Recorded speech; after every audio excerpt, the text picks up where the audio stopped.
একজন অতিথিকে আমরা আজকে এই অনুষ্ঠানে পেয়েছি, সহজেই পাওয়া যায় না এই সকল ব্যক্তিত্বকে। তারেক মোল্লা মহাশয়কে সবাই একটু জোরে করতালি দিয়ে অভিনন্দন জানাবেন। আমাদের বিদ্যালয়ের অন্যতম সিনিয়র শিক্ষক সিরাজুল সাহেবকে বরণ করে নিচ্ছেন আমাদের বিদ্যালয়ের ছাত্রীরা। সবাই একটু জোরে হাততালি দিয়ে অভিনন্দন জানাবেন।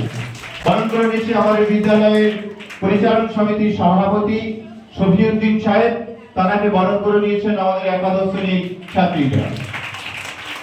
সবাই একটু জোরে হাততালি দিয়ে অভিনন্দন জানাবেন। আমাদের বিদ্যালয়ের পরিচালন সমিতির অভিভাবক প্রতিনিধি তৌহিদ নাম উপস্থিত রয়েছেন, তাকে আমাকে বরণ করে নিয়েছে বিদ্যালয়ের একাদশ শ্রেণীর ছাত্রী। উপস্থিত রয়েছেন পরিচালন সমিতির অভিভাবক প্রতিনিধি মুক্তারদাকে পুষ্পস্তবক দিয়ে বরণ করে নিয়েছেন একাদশ শ্রেণীর ছাত্রী। আমাদের বিদ্যালয়ের পরিচালন সমিতির শিক্ষিকা প্রতিনিধি রিমা মজুমদার মহাশয়কে বরণ করে নিচ্ছেন আমাদের বিদ্যালয়ের একাদশ শ্রেণীর ছাত্রী। সবাই আমাদের বিদ্যালয়ের তরফ থেকে আমাদের পরিচালন